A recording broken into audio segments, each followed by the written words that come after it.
নমস্কার বন্ধুরা, আজকে বৃষ্টি রান্নাঘরে আপনাদের জন্য এমন একটা রেসিপি নিয়ে আসলাম। সকালবেলা খাবেন, সারা দিন শরীরটা একদম ঝরঝরে থাকবে।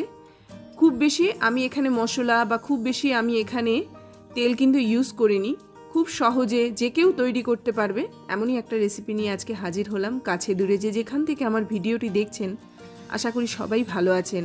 ডায়েট করুন বা নর্মাল লাইফে আপনারা এই রেসিপিটা খুব সহজে তৈরি করতে পারবেন। খাওয়াও উচিত, অবশ্যই খান, বাচ্চা থেকে বড় যে কেউ খেতে পারবেন। 1 কাপ সুজি দিয়ে আমি রেসিপিটা তৈরি করছি। সুজিটাকে এরকমভাবে নর্মালি দোকানে যে প্যাকেট কিনতে পাওয়া যায় সেই প্যাকেট নিলেই যথেষ্ট। এবার সুজিটাকে আমি একটুখানি নুন দিয়ে দিলাম। এবার যে কাপ দিয়ে আমি সুজিটা মাপলাম সেই কাপ দিয়ে কিন্তু আমি এখানে একদম ফুটন্ত গরম জল এর মধ্যে দিয়ে দেবো। ঠান্ডা জল ব্যবহার করবেন না, একদম ফুটন্ত গরম জলই কিন্তু এর মধ্যে ইউজ করতে হবে। এবারে এটাকে খুব ভালো করে এরকমভাবে একটুখানি মেখে নেব। মেখে নিয়ে এবার এটাকে একটুখানি রেখে দেবো বা চাপা দিয়ে রেখে দেবো, যাতে সুজিটা একটুখানি ফুলে ওঠে এবং সুজিটা একটুখানি নরম হয়ে যায়। ঠিক এরকমভাবে আমি 10 মিনিটের জন্য চাপা দিয়ে রাখলাম। এবারে একটা কড়ার মধ্যে সামান্য একটুখানি মানে 1 টেবিল চামচ মতো তেল দিলেই যথেষ্ট। তেল দিয়ে দিলাম। এবার তেলটাকে কড়ার গাটা খুব ভালো করে মাখিয়ে নিতে হবে। এই রেসিপিটা এতটাই সুস্বাদু এবং এতটাই আপনার হেলদি, একবার বানালে আপনারা বারবার খেতে চাইবেন। 1 চামচ মতো আমি এখানে জিরে দিয়ে দিলাম। এবার জিরেটাকে খুব সুন্দরভাবে এরকমভাবে একটুখানি ভাজা ভাজা করে নেব, যাতে জিরেটার থেকে খুব সুন্দরভাবে স্মেল বেরায়। তার সাথে আমি এখানে পেঁয়াজ ইউজ করছি। এখানে আমি 1/2 কাপ মতো পেঁয়াজ দিয়ে দিলাম। পেঁয়াজটাকে খুব ভালো করে নাড়াচাড়া করে নিয়ে এবার এটাকে একটুখানি ভাজা ভাজা করে নিতে হবে। যেহেতু আমি তেলটা খুব বেশি ইউজ করিনি, এখানে গ্যাসের আঁচটাকেও কিন্তু খুব বেশি বাড়ানো যাবে না। পেঁয়াজটাকে দিয়ে আমি খুব বেশি কিন্তু কড়া ভাজা করব না। এরকমভাবে পেঁয়াজটা দেওয়ার পরে এবার এটাকে আমি একটুখানি ঢেকে রাখবো, যাতে পেঁয়াজটা একটুখানি নরম নরম মতো হয়ে যায়। আমি এর মাঝখানে 1/2 কাপ মতো টমেটো এর মধ্যে ইউজ করেছি। টমেটোটা দিয়ে পেঁয়াজের সাথে এটাকে খুব ভালো করে ভাজা করতে হবে। টমেটোটার মধ্যে যে জলভাবটা থাকে সেটাই কিন্তু পেঁয়াজটাকে নরম করতে সাহায্য করবে। দিয়ে দিলাম সামান্য একটুখানি কাঁচা লঙ্কা। ঝাল যে অনুপাতে খেতে ভালোবাসেন সেই অনুপাতেই এর মধ্যে ইউজ করুন। এবার এটাকে আমি আবার একটুখানি ঢাকা দিয়ে রাখবো এবং একটুখানি এরকমভাবে এটাকে জাস্ট ভাজা ভাজা মতো করে নেব। টমেটোটার জন্য কিন্তু পেঁয়াজটা খুব বেশি কড়া ভাজা হবে না। এর মধ্যে আমি দিয়ে দিলাম বাদামের গুঁড়ো, মানে বাদামকে একটুখানি ভাজা বাদামকে একটুখানি ভেঙে এর মধ্যে দিয়ে দিলাম। এর মধ্যে একটুখানি আদা বাটা দিয়ে দিলাম, সঙ্গে দিয়ে দিলাম জিরের গুঁড়ো, এর মধ্যে দিয়ে দিচ্ছি ধনের গুঁড়ো। এই মশলাগুলোই শুধু লাগবে, খুব বেশি প্রচুর মশলা এর মধ্যে ইউজ করার দরকার নেই।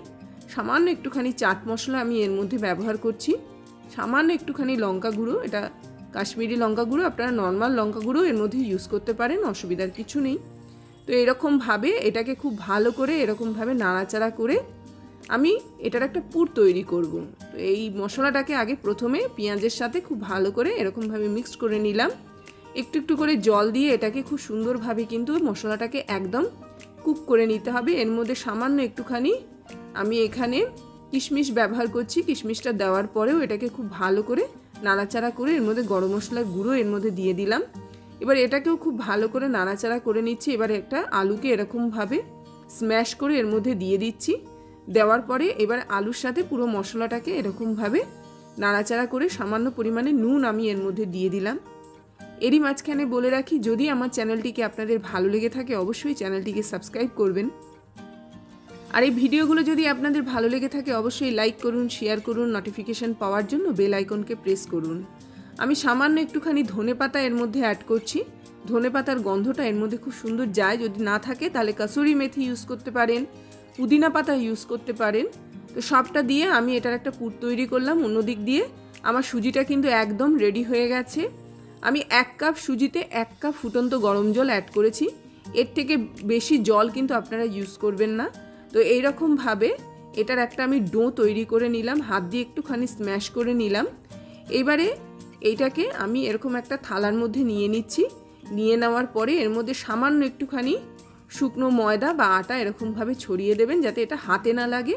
জাস্ট এটাই কারণ, আর কোনো কারণ নেই। এবার এর থেকে আমি ছোট ছোট এরকম বল তৈরি করে নেব। ঠিক দেখুন এই রকমভাবে কিন্তু বলটা তৈরি হবে। না এটা লুচির সাইজের হবে, না এটা রুটির সাইজের হবে, নর্মালি ঠিক তার মিডিলেই কিন্তু এই বলটা তৈরি করে নিতে হবে। ঠিক এই রকম বলগুলো তৈরি হবে। এবার এগুলোকে আমি একটুখানি বেলে নেব। জাস্ট এরকমভাবে হাত দিয়ে একটুখানি ময়দা বা আটা ছড়িয়ে দিন। ছড়িয়ে দেওয়ার পরে এইরকমভাবে হাত দিয়ে দিয়ে প্রেস করে করে কিন্তু আমি এটাকে জাস্ট একটুখানি ছড়িয়ে নিলাম। এই রকম লুচির সাইজে একটা আমি লেচি মতো কেটে নিলাম, বা বলা যেতে পারে একদম লুচির আকারে তৈরি করে নেওয়ার পরে একটা ছুরি দিয়ে এর 4টে মাথাকে নর্মালি আমি এরকমভাবে কেটে নিলাম। আপনারা যেমন খুশি স্ট্রাকচারে তৈরি করতে পারেন, তবে এই স্ট্রাকচারে তৈরি করলে পরে এটা দেখতে যেমন সুন্দর লাগবে, একটু আলাদা রকম দেখতে লাগে। আর আমরা যারা ধরুন গ্যাস অম্বলে ভুগছি, পাউরুটি খেতে পারছি না, আদার্স কোনো কিছু খেতে পারছি না, মশলা দেওয়া খাবার খেতে পারছি না, আপনারা কিন্তু সকালবেলার ব্রেকফাস্টে একটা করে খান বা দুটো করে খান, সারাটা দিন হালকা লাগবে, তার সাথে সাথে একদম শরীরে মেদ লাগবে না, এবং তার সাথে সাথে বাচ্চা থেকে বড় আপনারা স্কুল টিফিন হিসাবেও এটা দিতে পারেন। তো এরকমভাবে আমি ঠিক পাউরুটি স্ট্রাকচারে এটা তৈরি করছি। দেখতেও অনেকটা পোড়া পাউরুটির মতো লাগবে, তার সাথে সাথে ভেতরে এটার পুর থাকবে, খেতেও লাগবে অসাধারণ। এবং গরম জল দেওয়াতে সুজিটাও কিন্তু একদম কুক হয়ে গেছে। দেখুন একদম পাউরুটির শেপে আমি তৈরি করে নিলাম।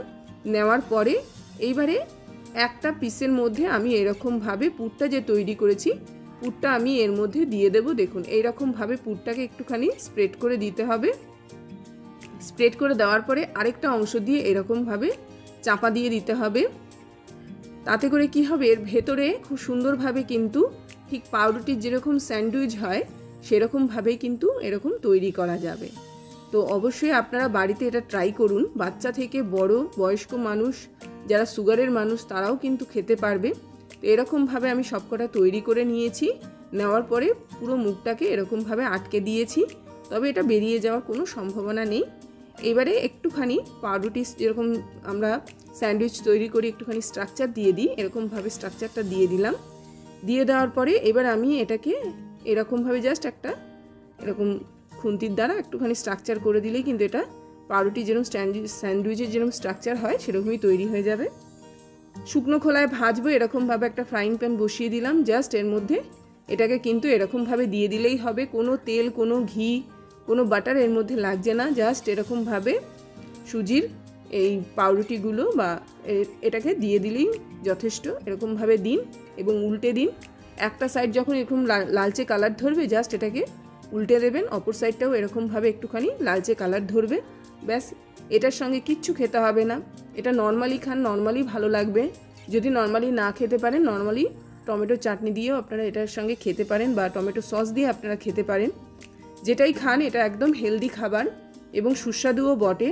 এরকমভাবে তৈরি করুন এবং সবাই মিলে খান, রাতে ডিনারে হোক অথবা সকালে ব্রেকফাস্টে হোক, এইভাবে খাবেন। দেখুন একদম মুখরোচক যেরকম, হেলদি সেরকম। আজকে তাহলে আসি, আবার আসবো একটা নতুন ভিডিও নিয়ে আসলাম কিন্তু।